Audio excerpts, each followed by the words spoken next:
सर्वप्रथम गुरुवर्य मोठे गुरुजी महादेवनाथ महाराज ते कीर्तनकर होते. त्यांचा आशीर्वाद, त्यांना वंदन करून मी माझी कीर्तन सेवा चालू करते.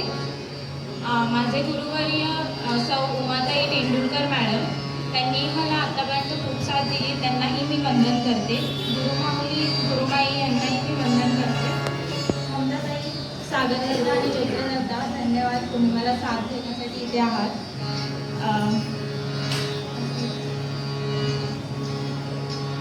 श्री गणेशाय नमः. श्री सरस्वते नमः. श्रीमच्चरणारविन्दाभ्याय नमः. श्रीमद्कुलदेवताय नमः.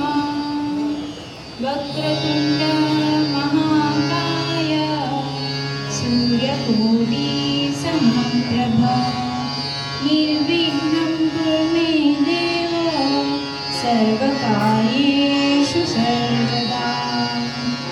गुरुर्ब्रह्मा गुरुर्विष्णु गुरुर्देवो महेश्वरा. गुरुः साक्षात् परब्रह्मा तस्मै श्री गुरवे नमः. या कुन्देन्दुतुषारहारधवला या शुभ्रवस्त्रावृता या वीणावरदण्डमण्डितकरा या श्वेतपद्मासना या ब्रह्माच्युतशङ्करप्रभृतिभिर्देवैः सदा वन्दिता. सा मां पातु सरस्वती भगवती निःशेषजाड्यापहा. कृष्णाय वासुदेवाय हरये परमात्मने प्रणतक्लेशनाशाय गोविन्दाय नमो नमः. गोपाल कृष्ण महाराज की, राजाधिराज रामचंद्र महाराज की, पवनसूत हनुमान की, बोलो भाई सब संतन की. पांडुरंग हरि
सुरुवात करते.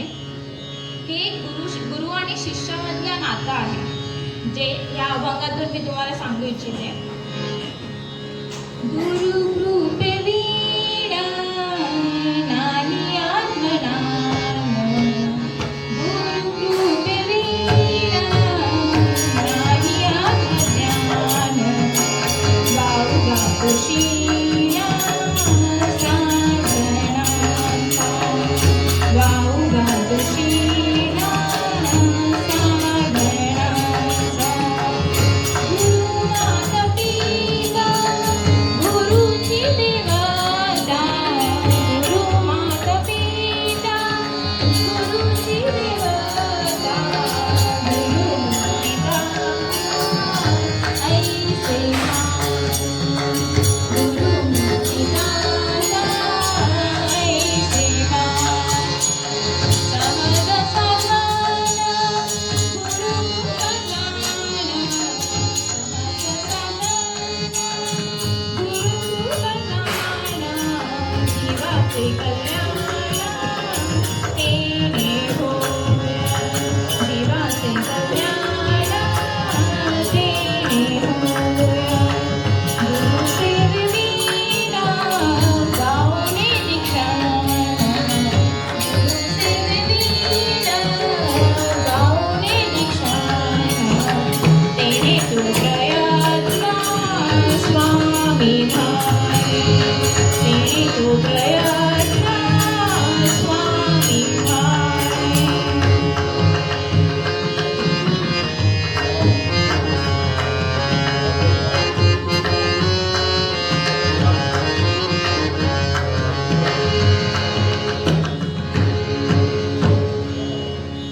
कीर्तन सेवेसाठी हा अभंग स्वामी स्वरूपानंद यांचा आहे.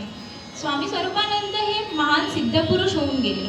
ते रत्नागिरीजवळ पावस या गावी ती त्यांची कर्मभूमी.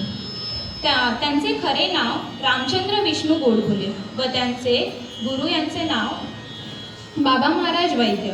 सद्गुरूंच्या कृपेने स्वामींना वयाच्या अवघ्या 20व्या वर्षी आत्मज्ञान झाले. पण आतापेक्षाही जास्त आयुष्य त्यांनी अंथरुणात काढले. त्यांच्या तब्येतीमुळे त्यांनी अंथरुणात काढले. पण ती संधी त्यांनी व्यर्थ जाऊ दिली नाही. त्या संधीचे त्यांनी सोने केले. सर्वसामान्यांप्रमाणे त्यांनी सोहम या जपाचं नामस्मरण केले. ह्या अभंगात ते स्वतःचा अनुभव सांगितला आहे त्यांनी. अभंगामध्ये स्वामी म्हणतात, आत्मज्ञान मिळवण्याची इच्छा आहे अशा मुमुक्षुला, म्हणजेच मोक्ष प्राप्ती करण्याची इच्छा असलेल्या माणसांना गुरुकृपेशिवाय अशक्य आहे. कितीही साधनांचा उपयोग केला तरी तो व्यर्थच. गुरुकृपा होण्यासाठी काय काय करावे लागते याबद्दल स्वामी म्हणतात, गुरुकृपा होण्यासाठी गुरूंना सर्वस्व सांगावे. केवळ गुरुच आपल्याला मुक्ती देऊ शकतात. तेच आपले माता पिता देव असे मानले पाहिजे. ही मुक्ती मिळवण्यासाठी एकच सहज साधन म्हणजे स्वामी म्हणतात जीवाचे कल्याण होते. याने गुरुकृपा केल्याने जीवाचे कल्याण होते, जीवनाचे सार्थक होते. गुरूंना प्रसन्न करण्यासाठी सदैव त्यांच्या सानिध्यात राहिले पाहिजे. त्यावर संत एकनाथ महाराज म्हणतात, जो जयाचा घेतला गुणा, तो म्या गुरु केला जाण. गुरुसी आले अपारपणा, जग संपूर्ण गुरु दिसे. जय जय रघुवीर समर्थ. जीवनात गुरु नसेल तर जीवन गुरासारखे होईल. अवधूतांनी म्हणजे श्री दत्तगुरूंनी त्यांचेही 24 गुरु होते. 24 गुरूंचे ते 3 प्रकारात होते. एक सद्गुण अंगीकारण्यासाठी, एक अवगुण त्यागण्यासाठी आणि एक ज्ञानप्राप्तीसाठी. तर समर्थ रामदास स्वामी दासबोध या ओवीत म्हणतात, आपुले माता आणि पिता तेही गुरुची तत्वता, परी बैल पार पावविता तो सद्गुरु वेगळा. त्यावर ज्ञानेश्वर माऊलीही म्हणतात, गुरुचा मी दास नेणे साधनाच आन कधी. संत तुकारामही म्हणतात, राम केला ब्रह्मज्ञानी वशिष्ठ मुनी तारक कृष्ण गुरु सांदीपणी परब्रह्म दाखविले. गुरु शिष्यांचा या जोड्या प्रसिद्ध आहेत. रामकृष्ण परमहंस आणि स्वामी विवेकानंद, समर्थ रामदास स्वामी आणि कल्याण स्वामी. ज्याप्रमाणे डोळे आहेत पण त्यांना प्रकाश पडल्याशिवाय त्यांना दिसत नाही, त्याचप्रमाणे जीवनात गुरु आल्याशिवाय आपल्याला योग्य मार्ग दिसत नाही. ज्ञानदेव माऊली म्हणतात, ज्ञानदेव म्हणे तरलो तरलो आता उद्धरलो गुरुकृपे. आपल्याला जन्माबरोबर आईचे लौकिक सुख प्राप्त होते. तसेच वाढत असताना आपले जन्मदातेही आपल्याला मार्गदर्शन करतात. आयुष्यात वेगवेगळ्या प्रसंगावरून आपल्याला खूप वेगवेगळ्या व्यक्ती मिळतात, पण सर्वच काही ना काही शिकवून जातात. पण ते गुरु नाहीत. ते आपापल्या वाटचालीवर चाललेले असतात, पण ते सगळे सद्गुरू पदाला पोचत नाहीत. ते भेटतात आपल्या पूर्वजन्मीच्या सुकर्माने व तेच आपल्याला मोक्षाचा मार्ग दाखवतात. ज्यावेळी परमात्माची ओढ लागते, मन संसारातून बाहेर पडण्याची धडपड करू लागते, इच्छा करू लागते, त्यावेळेस हे लौकिक गुरु कामी येत नाहीत. त्यावेळी सद्गुरूंनाच भेटावं लागतं. मग ते सद्गुरू कसे असावेत याबद्दल समर्थ रामदास स्वामी म्हणतात, गुरु पाहता पाहता लक्ष कोटी, बसू बहुसाल मंत्रावळी शक्ती मोठी, मनी कामना चेटके धात माता, जनी व्यर्थ रे तो नवी मुक्त दाता. जय जय रघुवीर समर्थ. जगात अनेक गुरु भेटतात. खूप काळ तपश्चर्या करून सिद्धी प्राप्त झालेलेही असतात, पण त्यांचा मार्ग हा वेगळा असतो. व त्यांना भजल्याने आपले जीवन व्यर्थ होते. ते आपल्याला भौतिक सुखाच्या पलीकडे नेऊन आत्मसाक्षात घडवू शकत नाही. ते आपल्याला ह्या जन्ममरणाच्या फेऱ्यामधून मुक्ती देऊ शकत नाही. त्यावरही समर्थ रामदास स्वामी मनाच्या श्लोकात म्हणतात, नवे वावदे जाऊटी काम कोटी, क्रिये वीण वाचता तेची मोठी, मुखे बोली द्यासारखे चालता हो, मना सज्जना तुची शोधून आहे. ज्यांच्या अंतकरणात वासना भरलेली असते, जो हाचा बोलतो, ज्यांचे कर्मशून्य पण बडबडणे जास्त, असे हे पुरुष गुरुपदास योग्य नाही. ज्या तोंडाने आपण आत्मज्ञान सांगतो व त्याचप्रमाणे करतो, असे सद्गुरू शोधून काढावे. जे गुरु आपल्याला ह्या ब्रह्माचे गुण कळून सांगू शकेल, आपल्याला आयुष्यातील अज्ञानाचा अंधकार नाहीसा करेल व शिवाशी भेट घडवून देतील, तेच खरे गुरु मानावे. जोपर्यंत असे गुरु भेटत नाही तोपर्यंत आपण अनुसरलेले साधनांचे मार्ग व्यर्थ ठरतात. ही साधने कोणती? व्रतवैकल्ये, उपास तापास, जाप ताप, अनुष्ठान, उपवास, पारायणे, प्रदक्षिणा, नवस, अज्ञान, योग, यज्ञयाग, विधी, कर्मकांडे असे अनेक मार्ग आहेत. पण हे सर्व वयाची उपाधी ध्येय धर्म हो. यामुळे आत्मज्ञान होईलच असे ठामपणे सांगू शकत नाही. जसे मोराच्या पिसाऱ्यावर असंख्य डोळे असतात पण त्यांनी ते पाहू शकत नाहीत, ते फक्त देखाव्यासाठी असतात. तसेच आपणही गुरु शोधताना अगदी पारखून शोधावे. तद्वतच हे साधनेचे मार्ग असतात. आत्मज्ञानाची ज्योत पेटवण्यासाठी सद्गुरूंचेच मार्गदर्शन आवश्यक असते. मग ही साधने व्यर्थ का आहेत? तर ती अनुसरताना त्यामध्ये मन असतेच असे नाही, केवळ कर्माने ती सध्या केली जातात. मन पाचही इंद्रियांद्वारे सारखे बाहेर जाऊ घेत असते.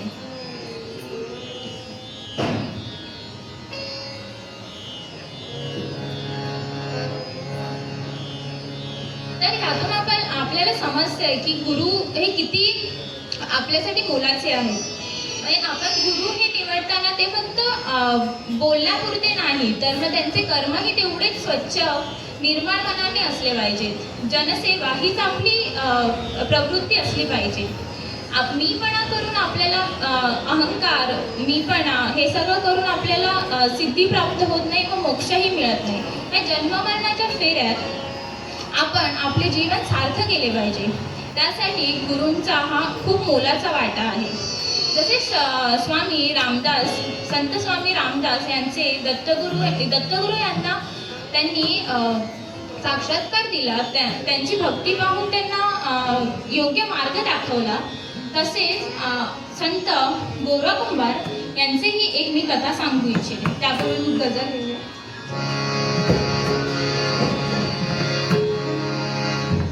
दिगंबरा दिगंबरा श्रीपाद वल्लभ दिगंबरा, दिगंबरा दिगंबरा श्रीपाद वल्लभ दिगंबरा, दिगंबरा दिगंबरा श्रीपाद वल्लभ दिगंबरा, दिगंबरा दिगंबरा.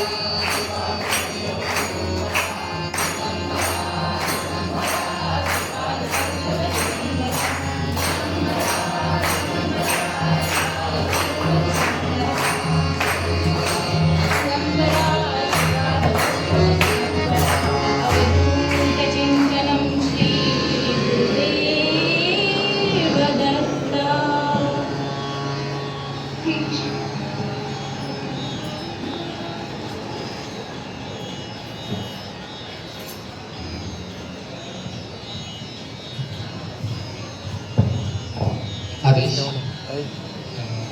नलिनीताई राक्षे, विजयताई राक्षे यांच्याकडून ताईंसाठी एक छोटंसं पारितोषिक आलेलं आहे 1000 रुपयांचं.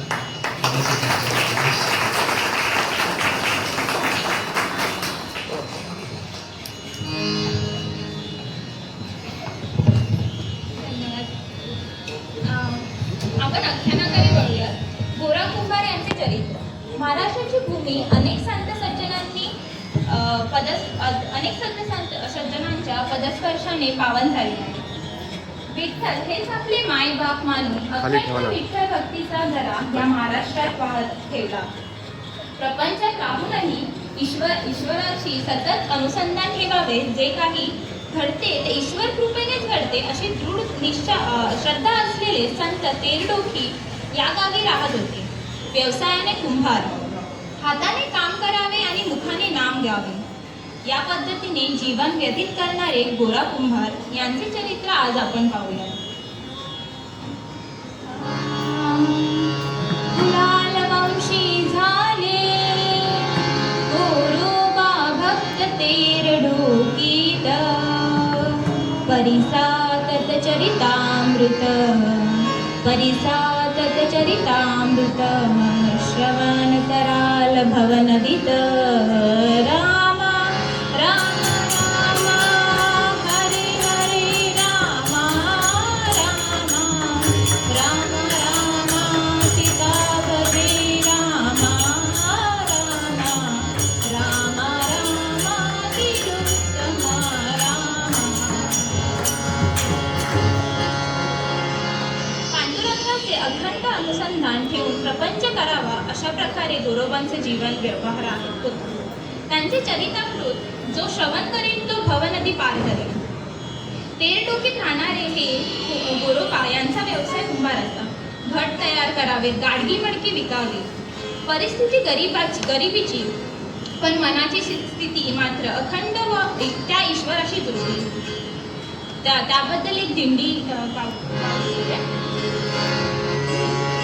करुणिया फुला व्यवसाय फुलाला जा, करुणिया फुला व्यवसाय फुलाला जा.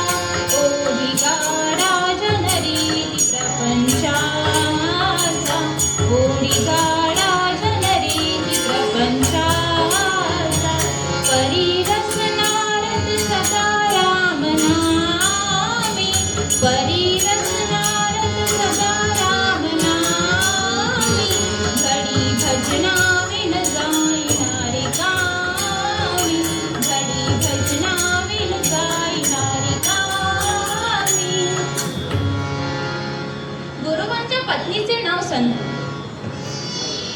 घरात लहानसं रांगणारं मूल. एके दिवशी संतू पाणी आणायला जाते. तर गोरा कुंभार गोरोबा काका हे आपल्या कामात व्यस्त असतात. ते त्यांना निरोप देऊन जाते की आपल्या पोराकडे धनी मी पाण्यावर जाते, आपल्या पोराकडे लक्ष द्या.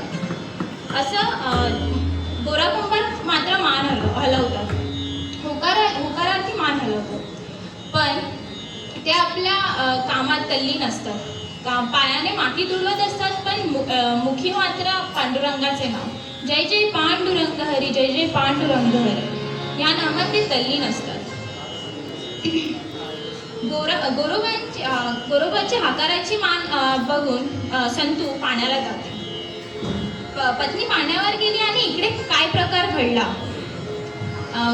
ते लहानसं मूल खेळता खेळता ते मातीत आलं, जे गोरा कुंभार पायाने तुडवीत होते. पण गोरा कुंभारांना काही आपलं ध्यान नाही. त्यांनी त्यांचं लहानसं मूल त्यांच्या पायाखाली आलं तरी ते आपले जय जय पांडुरंग हरी, जय जय पांडुरंग हरी या नामस्मरणात तल्लीन होते. संतू पाण्यावरून परत येते तेव्हा अख्खं घर शोधते, तर त्यांचं मूल कुठे दिसत नाही. तर मग धनी यांना विचारायला जाते. तिथे ती माती माखलेली बघून संतूचे पायाखालची जमीन हलते. ती बोलते, ओ धनी ध्यानावर या. तुम्ही येडा म्हणावं तर येडा नाही, शाणा म्हणावं तर शाणा नाही. हे तुम्ही काय केलं, आपल्या पोराला पायाखाली तुडवलं. तरी पण गोरा कुंभार काही येत नाहीत भानावर. मग ती विठोबारायांचे हे करू लागते, निंदा करू लागते. ते ऐकून गोरा कुंभार भानावर येतात. तर संत म्हणते, धनी आमची काय बी चूक नाही, त्या काळ्यापायी सगळ्याचं वाटोळ झालं. याबद्दल एक आर्या. पंढरीचा हा काळा आहे प्रत्यक्ष काळ संसारा, संसारिक जनांनी याचा घेऊ नये कदा वारा. हे ऐकून एवढी पांडुरंगाची निंदा ऐकून गोरोबा काका संतापतात. ते संतूला समजावतात की असा शोक करू नकोस, अशी पांडुरंगाची निंदा करू नकोस. पण संतूचा राग मात्र काही कमी होत नाही. त्यावर गोरोबा काका समजावतात, नामूल सखे मृत झाले, नामूल सखे मृत झाले, आले जे फुल तेच गेले, ते धवा ही मात हाड तन्माती, ही मात हाड तन्माती, या मातीत मिळाली भक्ती, ते धवा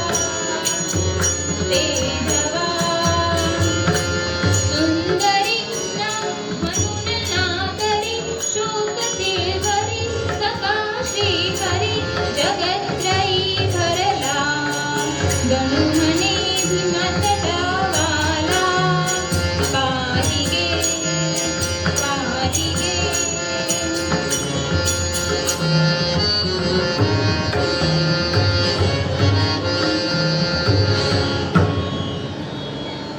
हे तत्वज्ञान गोरोबांनी सांगण्याचा प्रयत्न केला, पण संतू शांत होण्याचा अधिकच संतापली.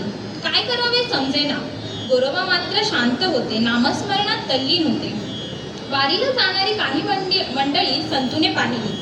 राग अनावर झाला आणि संतू परत निंदा करू लागली. ते बोलते, कसे जातीने मुर्दे या संतांचे, जे जपती विठ्ठल वाचे. नसे मेल्यांना लाज तिळभरी बाई, विठ्ठल विना ना रुचते काही. धन दौलत मूलत गे होत, त्या ठाई न रमते चित्त. गोरोबांनी समजावले, अगं हे येथे प्रत्यक्ष चालते बोलते पांडुरंग. पण संतूचा राग अजूनही शांत होत नव्हता. पांडुरंगाबद्दल मनात तीव्र आकस होता आणि त्यामुळे गोरोबा काकांनाही तीव्र आकस, त्यांचा खूप राग करत होती. एके दिवशी सकाळी गोरोबा काका भजनात तल्लीन असता संतू संतापलेलीच होती. धनी या काळ्याने आपल्या संसाराचं वाटोळं केलं, तरी अजून तुम्ही त्यांचंच नाम जपताय. ते नाही जमणार. एकतर हा काळा ह्या घरात राहील, नाहीतर मी. असे बोलून संतू विठ्ठलांची मूर्ती घेऊन पळू लागली. गोरोबाही तिच्या मागे धावू लागले. पण ती काय बी झालं तरी, ती म्हणते काय बी झालं तरी या काळ्याला आता घरात नाही ठेवणार. हा निश्चय तिचा नक्की होता. गोरोबा हाती काठी घेऊन धावू लागले. काठी आता पाठीवर पडणार, तेच संतू कडाळली. पंढरीच्या विटेवरील खविसाची शपथ तुझला डांबऱ्या विठ्ठलाची, तनूस माझ्या लावूस नको हात, तरीच काळ्याचा शोभशील बघत. अशी शपथ तिने गोरोबा काकांना घातली. ते ऐकूनच त्यांच्या हातातली काठी गळून पडली. ते ऐकताच ते परमेश्वराला आनंदाने बोलू लागले, पांडुरंगा, माझी यातून सुटका केलीस. या प्रपंचातून मला सोडवलंस. आता मला कशाचीच चिंता नाही. मी फक्त तुझ्याच नामात तल्लीन होऊन राहीन. ते म्हणतात, बरं झालं या पाशातून मुक्त केलंस. असे बोलून ते संतूपासून विभक्त राहू लागले. संतूपासून लांब राहिल्याबरोबर संतूला समजले की हे मी काही योग्य केले नाही. संतूला खूप पश्चाताप झाला. ते वेगवेगळं जेवण करून खात होते. पांडुरंगांना वेगळा नैवेद्य, त्यांचं जेवण वेगळं हे करत होते. पण संतूला हे काही सहन झाले नाही. थोड्या दिवसांनी तिने गोराकुंभारांना मागणी केली की मी काही दिवस माहेरी जाऊन येऊ का. तर गोराकुंभारांनी होकाराची मान हलवली. मग ती माहेरीत गेली. ते जाता क्षणी तिचा आई वडील विचारतात, काय ग एकटीच आलीस. तर मग ती बोलते, बाळाला थोडं बरं नाहीये, तर मग मी त्याला नाही घेणार. पण संतूच्या वडिलांना तर काही हे मानवलं नाही. तिचा चेहरा बघूनच त्यांना समजलं की काहीतरी अघटित घडलंय. तर मग संतूला दुसऱ्या दिवशी सकाळी तिचे वडील विचारतात, संतू बाळा काय झालं. तर मग ती पूर्ण कथन करते. ते ऐकून तिचे बाबा बोलतात, ही सर्व पांडुरंगाची इच्छा. त्यावर संतू त्यांना बोलते की आता मला तर काही तिकडे जागाच नाही आहे तिकडे त्या घरात. तर मग आपण आपल्या रमेशसाठी, छोटी बहीण, तिच्यासाठी गोराकुंभारांसाठी प्रस्ताव करूया लग्नासाठी. तर अशा प्रकारे तिचे वडीलही मान्य होतात. तिचे वडील गोराकुंभारांना घरी निमंत्रित करतात. ते बोलतात, जे काही झालं ते समज वाईटच होतं. ते म्हणतात, आमच्या रामीचा हात तुम्ही घ्याल का. खूप प्रयत्न केल्यानंतर गोराकुंभार तयार झाले. त्यानंतर लग्नाची तयारी झाली. ज्येष्ठ कन्याची भीड तोडवेनं, दिली कन्या गोऱ्यास तुझी जाना. लग्न झाले थाटात, शुश्वर गेली, शुश्वर गृहीच्या सुखापार नाही. रामीचंही लग्न झालं. संतू ही रामीची मोठी बहीण होती. दोघींचं लग्न झालं. दोघी एकाच घरात राहत होते. पण गोरोबा काकांचं म्हणणं होतं की पहिली समान दुसरी बा, दुसरीच्या समान पहिलीला. लेखावे म्या सांगा मागून, ठेवू नका मला बोला. ते बोलतात की पहिलीला मी स्पर्श करणार नाही तर दुसरीलाही करणार नाही. पण काम कधीही चिटकला नाही.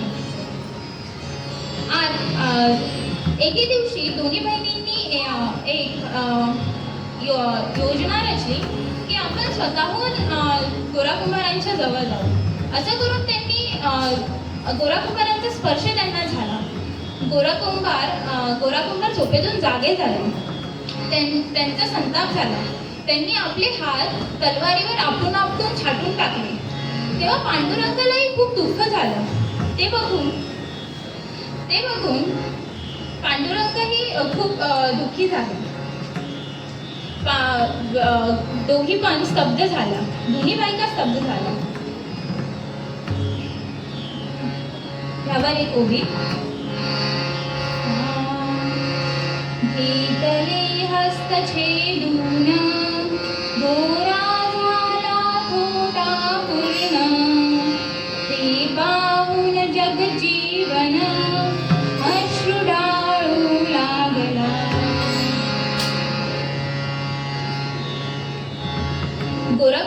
गोरोबांनी हात तोडून घेतल्यामुळे कामधंदाही बंद झाला. गाडगी मडकी कशी भरणार? गावातील फुटाळ लोकांना संत निंदकांना चर्चेला विषय मिळाला. ते म्हणू लागले, शपथेसाठी तोडून कर छोटा होऊन पहा असे बसला. भीमा तटस्थ प्रस्तर पाहू आता पोषितो कसा याला. पण गोरोबा मात्र नामचिंतनात तल्लीन होते. पांडुरंगाचे नामस्मरण अखंड करीत होते. जय जय पांडुरंग हरी, जय जय पांडुरंग हरी. इतक्यात त्या गावातील राजाचा निरोप येतो. मंदिरासाठी विटा पाहिजे.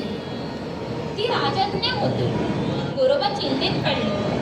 काय करावं? चिंतन पांडुरंगाचं आणि भगवंतांनाही आपलं स्थान सोडलं.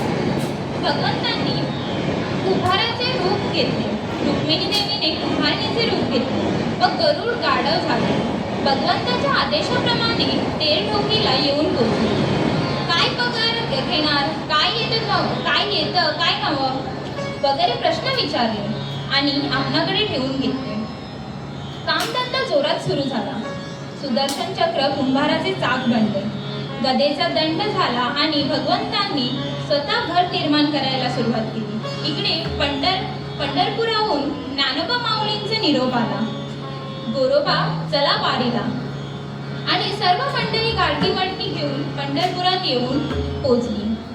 आकाशाला जणू भगवा रंग लागलाय. हातात ध्वज पताका, डोक्यावर तुळशी वृंदावन आणि मुखाने पांडुरंगाचे अखंड नाम. या नामाने पंढरपूर गरजून गेले होते.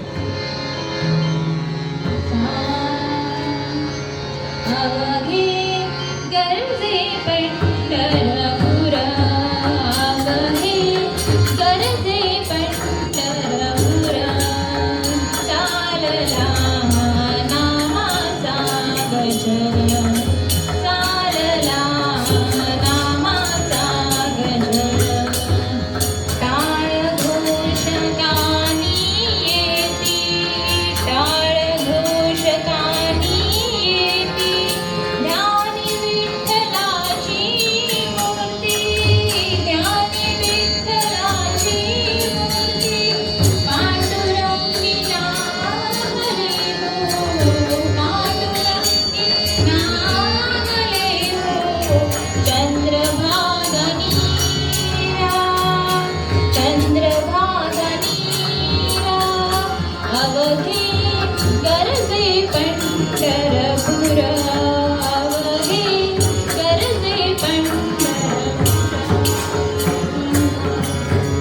नामाचा गजर, चालला नामाचा गजर.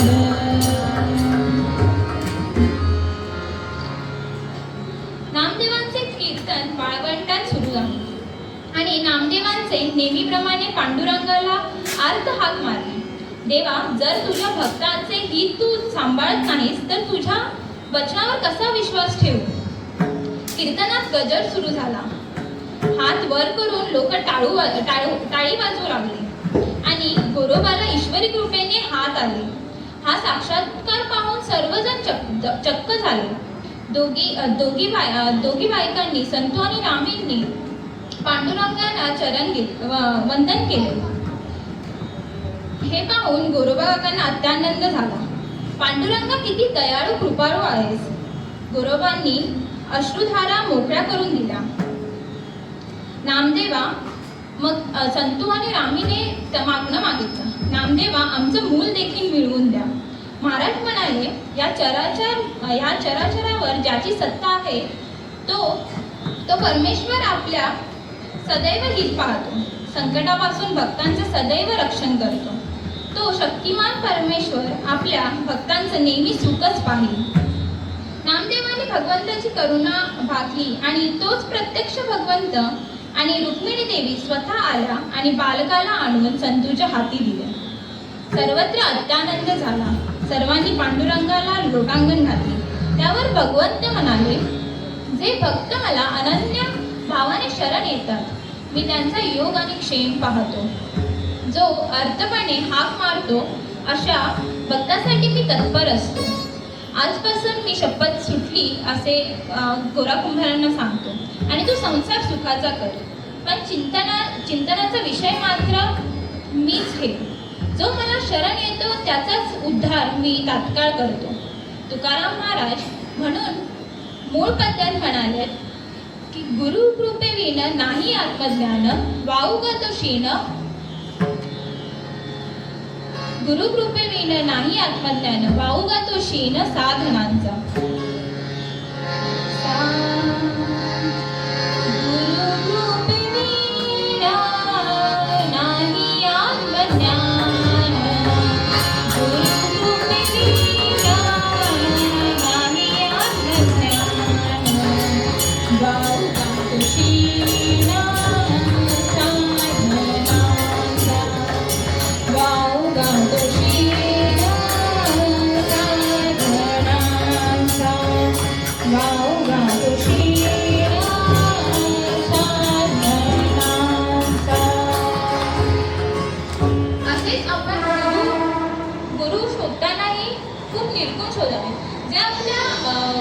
आयुष्याला योग्य मार्ग दाखवतील. आपल्याला आपले गुरुमाऊली जसे मिळालेत आणि आपण योग्य वाटेवर चाललोय तसेच यातूनही तेच सांगितले की आपण भक्ती ही मनोभावे करावी. फक्त आपण तोंडाने बोलतो बडबड करतो पण आपल्या आचरणात काही येत नाही. हे खूप आपल्यालाच त्रास होणार आहे. धन्यवाद. मी हा छोटासा प्रयत्न केला. कीर्तनकार महादेव